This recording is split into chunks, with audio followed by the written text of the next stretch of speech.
17절에서 35절까지의 말씀입니다.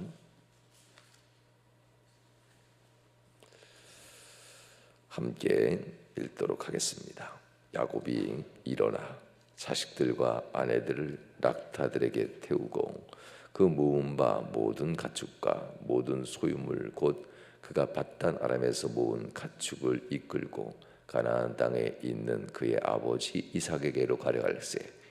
그때 라반이 양털을 깎으러 갔으므로 라헬은 그의 아버지의 드라빔을 도둑질하고 야곱은 그 거취를 아람 사람 라반에게 말하지 아니하고 가만히 떠나더라.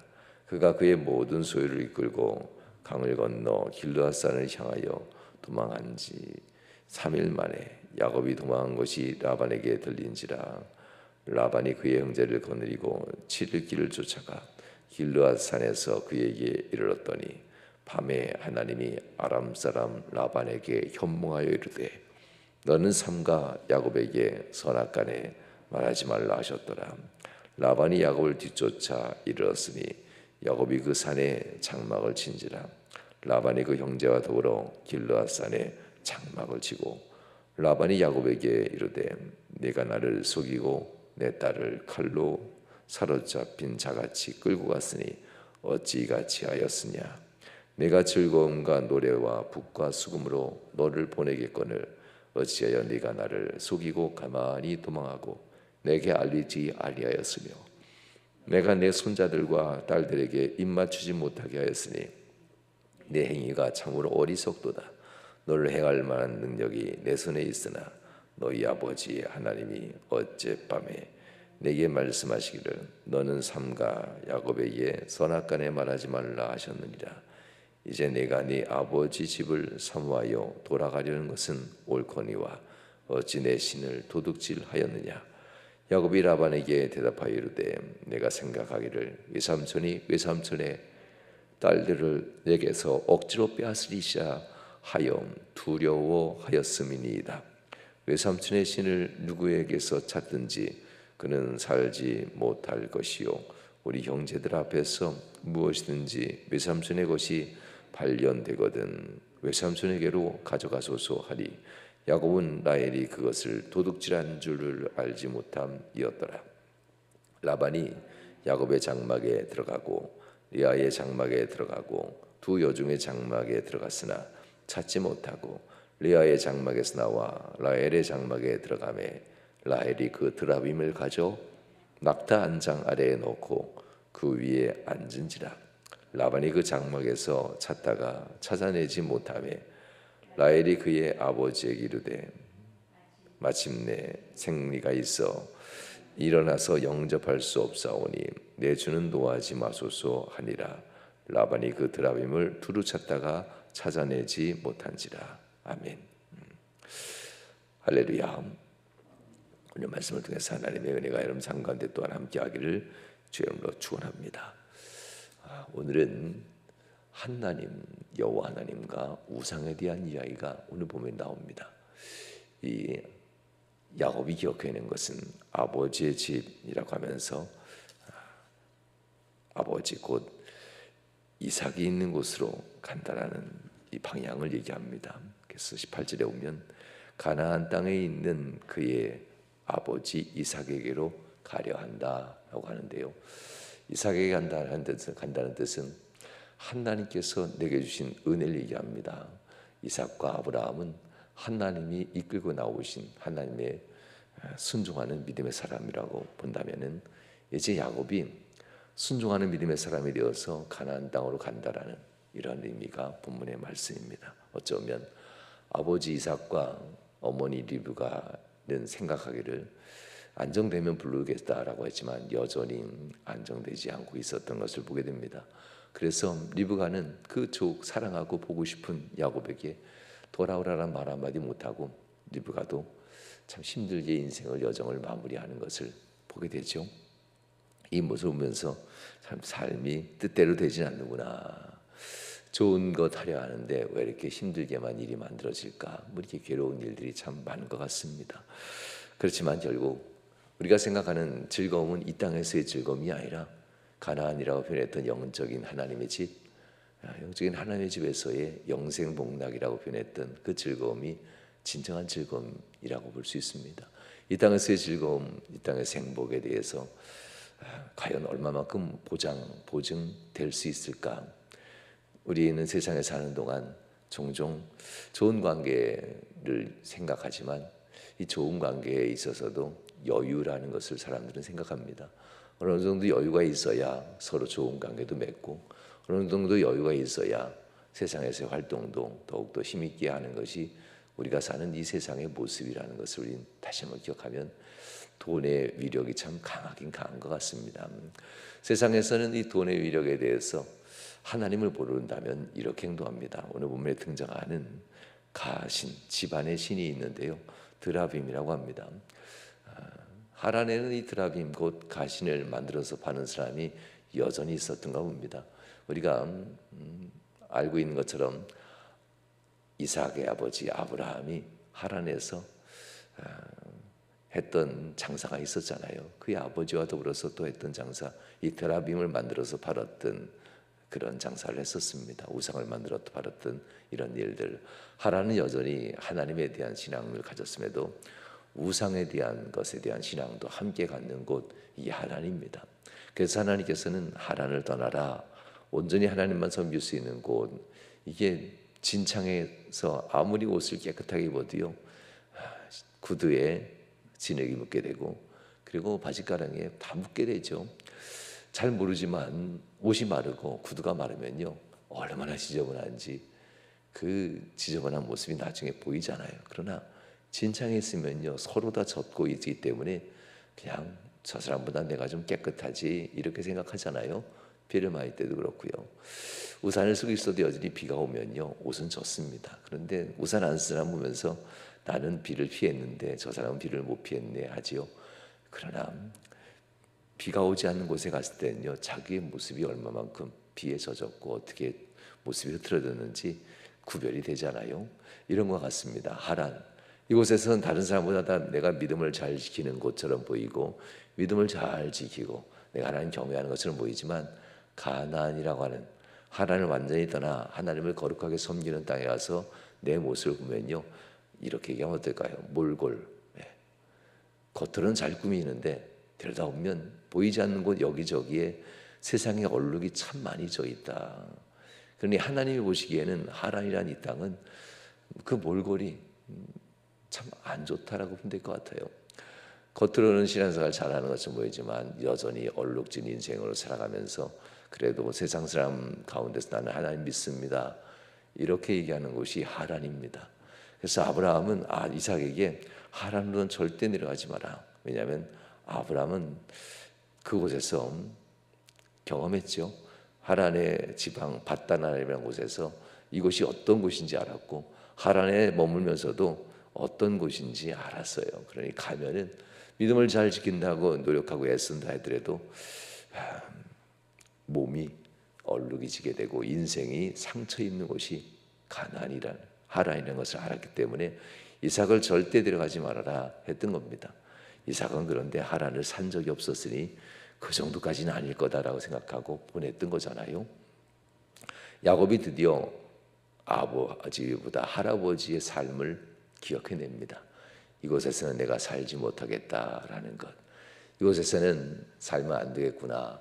온전히 하란을 경험하지 않았던 유일한 한 사람이 있지요. 아브라함과 이삭과 야곱 중에 이삭만이 하란을 경험하지 않습니다. 이삭만이 가나안에서 태어났고 가나안에서 살다가 하나님이 가나안에서 부르신 자가 이삭입니다. 그러니 보면 이삭 참 복받은 사람입니다. 그러니 하나님께서는 이삭을 놓고 내가 기뻐하는 자, 이렇게 표현했던 것 같습니다. 가나안을 떠나지 않는 것이 정답입니다. 어차피 돌아올 곳인데 그것을 왜 떠납니까? 돌아올 때 인생에 참 몰골을 하고 돌아와서 하나님께서 깨끗이 바꾸는 곳이 가나안이라는 것을 안다면은 굳이 그 어려운 험악한 세월을 살면서 가나안을 떠나지 않았겠지요. 오늘 본문에서 야곱은 이제 내 아버지 이삭이 있는 가나안, 그 땅으로 내가 가야 되겠다 하면서 진정 나의 출생지, 나를 낳으신 분이 있는 그곳, 육체적으로는 아버지 이삭이지만 영적으로는 그 이삭을 낳으신 하나님, 그리고 내가 살아가야 될 이 땅, 나를 낳으신 하나님이 있는 그곳, 여기를 바라면서 이제 가는 겁니다. 이런 모습 속에서 우리는 한 가지, 아브라함과 이삭과 야곱은 하나님을 바라고 가는데, 그렇지만 19절 말씀은요, 하란에서 태어난 사람은 하나님과 겸하여 세상을 의지하는 믿음을 가졌다는 것을 금방 알게 되는데요. 19절에 이렇게 나옵니다. 그때에 라반이 양털을 깎으러 갔으므로 라헬은 그의 아버지 드라빔을 도둑질한다, 이 표현을 쓰게 되는데요. 라반에게서 태어난 라헬, 뭐 레아도 마찬가지겠죠.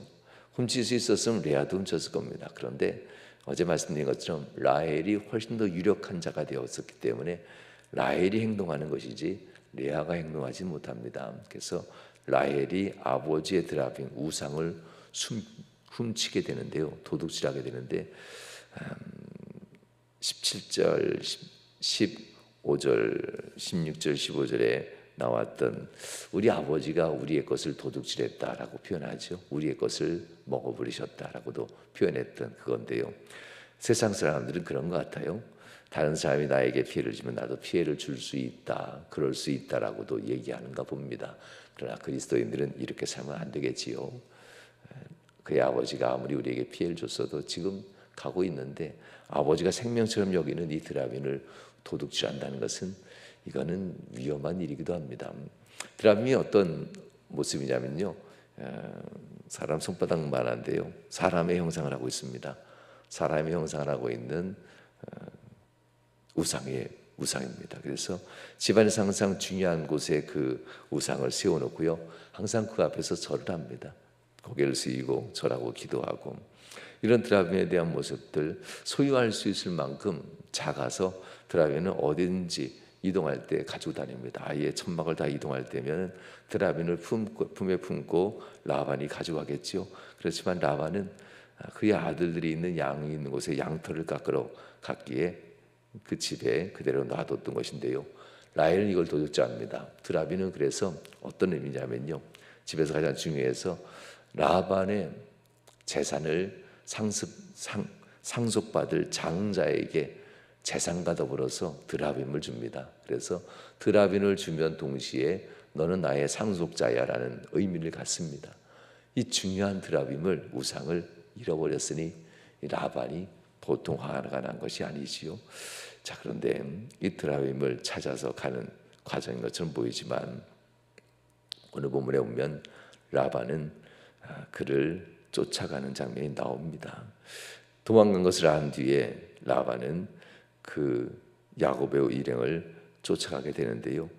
이 야곱의 일행을 쫓아갈 때 25절 말씀에 보면 라반이 야곱의 뒤를 쫓아 이르렀다라는 표현들, 이걸 놓고 보면 아브라함이 그의 조카 롯을 살리기 위해서 잡아간 족속들을 뒤쫓아갔다라는 표현이 여기 똑같은 표현 쓰고요. 에서가 야곱을 맞이해서 달려나왔다라는 단어가 똑같은 단어입니다. 이거 뭐냐면 군대를 동원해서 지금 전쟁하러 간다는 뜻입니다. 라반은 지금 야곱을 죽이려고 전쟁하려고 가고 있다라는 그런 의미로 본문의 단어를 사용하게 됩니다. 하나님께서 막으셨다는 걸 우리는 잘 알지요. 하나님 막으신 이야기는 저녁에 더 구체적하고요. 실제로 오늘 이야기는 드라빔에 대해서 이 새벽에 말씀해 드리려고 합니다. 라반은 이 모든 것을 막으신 하나님의 가운데 이제 막았어요. 그런데 한 가지, 안 갈 수도 있습니다. 그런데 하나님이 막으셨으니까 갈 생각은 없는데 중요한 한 가지, 드라빔을 도둑질 당했다는 것.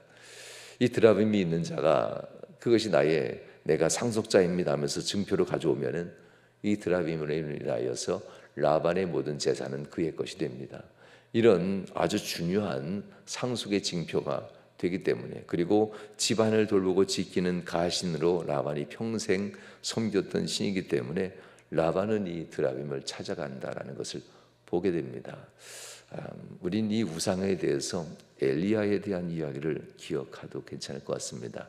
갈멜산에서 여호와 하나님 앞에 제물을 쌓고 제사하기 직전 이 바알신과 아세라 신에 따랐던 850명의 선지자들이 이곳에 불을 내려달라고 바알신과 아세라 신에게 그렇게 날이 저녁 때가 될 때까지 오전 오후 시간이 다 지나는 동안 그렇게 기도하고 경배하고 구하여도 불이 내리지 않자 잠자는가 보다. 너의 신이 잠자는가 보다.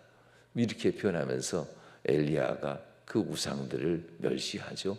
그리고 이 일이 끝난 후에는 바알과 아세라의 선지자들을 다 죽이게 되죠. 그리고 그의 바알 신상을 깨뜨려 버리고 아세라는 목상인데요, 나무로 만든 목상을 찍어 버리는 이 장면들도 성경에 기록됩니다. 우상에 대한 진짜 모습입니다. 오늘 라반이 우상에 대해서 그 진짜 모습을 알았다면 좋았을 텐데요, 성경은 이 진짜 모습을 라헬의 행동을 비꼬면서 성경은 이제 우상이 얼마나 힘이 없고 무력한 것인가를 오늘 본문은 얘기합니다. 이거 참 그렇죠. 우상이 힘이 있다면 라헬한테 잡혀가도 안 되고 뭐 숨긴다고 숨겨지면 안 되지요. 라반을 평생 지켜준 이 신이라면 라반에게 내가 여기 있다라고 좀은 말해줘야죠. 하나님이 이삭과 야곱에게 복을 주는 것처럼 라반이 평생 섬겼던 가신이라면 라반에게 뭔가 보여줘야 되는데 라반은 마치 바보가 된 듯 아무것도 못 찾습니다. 야곱에게 묻고 화만 냈지 실제로 찾아내려는데 찾지 못하는데요, 하나님이 숨긴 것도 아닙니다. 자기 딸이 숨겼어요. 하나님이 숨겼다면 못 찾는 것이 당연하지요. 그렇지만 인간이 숨겼음에도 불구하고 그 숨김 가운데 못 찾아내요. 하나님이 숨겼으면 그 어떤 신이라도 뭐 어떻게 발각이 되겠어요. 감춰지는 건데. 그러나 가짜 신이었기 때문에, 이 우상이었기 때문에 인간이 감추어도 감춰지게 되는 이 무능력한 우상의 모습을 오늘 본문은 얘기하게 됩니다. 삼촌 곧 라반은 자신의 신이라고 얘기합니다. 32절 이렇게 얘기하죠. 삼촌의 신을 누구에서 찾든지 야곱은 확실하게 선을 그어요. 나의 전능하신 하나님은 여호와 하나님. 당신은 하나님을 두려워하지만 당신의 신은 이 돈의 신이라는 겁니다. 재물에 대한 상속자 라반이 가졌던 그의 아버지로부터 하란으로부터 받았던 상속자로서의 그 증표였죠. 그의 아버지가 줬던 증표, 이제 나도 내 상속자에게 줘야 될 나의 신의 증표인데 하면서 믿었던 건데요, 그것이 바로 라반의 신이었습니다. 외삼촌의 신, 재물을 의지하고 재물을 주의했던 탐욕스러운 이 라반을 만드는 신, 이 바로 재물이잖아요. 얼마나 탐욕스럽습니까? 외삼촌이 조카를 죽이려고까지 하고 그의 아들, 딸들을 그저 돈으로 팔 수 있다라고도 생각할 수 있는 만한 그러한 아버지가 라반이었습니다. 돈에 대한 탐욕은 이렇게 사람을 인격조차 무너지게 만드는 것이 돈에 대한 탐욕이고, 이것이 바로 우상, 사단 마귀가 쓰는 반복 중에 하나입니다. 그렇지만 실상을 알아보면, 실상을 안다면은 야, 이게 진짜 아무것도 아니구나라고 생각했을 겁니다. 라헬이 도둑쟁이인 줄을 아무도 아직 모릅니다. 라반도 내 딸이, 이 똑똑한 딸이 그럴 리가 없는데, 야곱도 내 집에 있는 사람이 그럴 리가 없는데, 그러니 누구든지 그것을 훔친 사람이 있으면 죽이리라라고까지 야곱은 선언하게 됩니다. 이런 모습 속에서 라헬은 얼마나 두려웠을까. 이 상황 속에서 이제 라헬은 드라빔을 자기가 낙타 한 장 아래에 놓고 그 위에 앉아 있습니다. 그래 놓고 하는 말들이 참 가관인데요. 라반은 첫 번째 레아의 장막에 들어가서 찾지만 찾지 못합니다. 그리고 라헬의 장막에 들어가서 찾았지만 찾지 못합니다. 그리고 낙타 위에 안장을 지우고 그 낙타 위에 안장 위에 앉아 있는 라헬을 향해서 내려와라라고 얘기할 때에 라헬은 이렇게 얘기하죠. 아버지, 내가 아버지를 영접하고 싶지만 마침 35절에 보면 그의 아버지에게 이르되 마침 생리가 있어 일어나 영접할 수 없사오니 내 주는 노하지 마소서 하니라. 라반이 그 드라빔을 두루 찾다가 찾아내지 못한다라고 오늘 본문에 얘기합니다. 성도 여러분, 중동지방 이스라엘만 그런 건 아닙니다.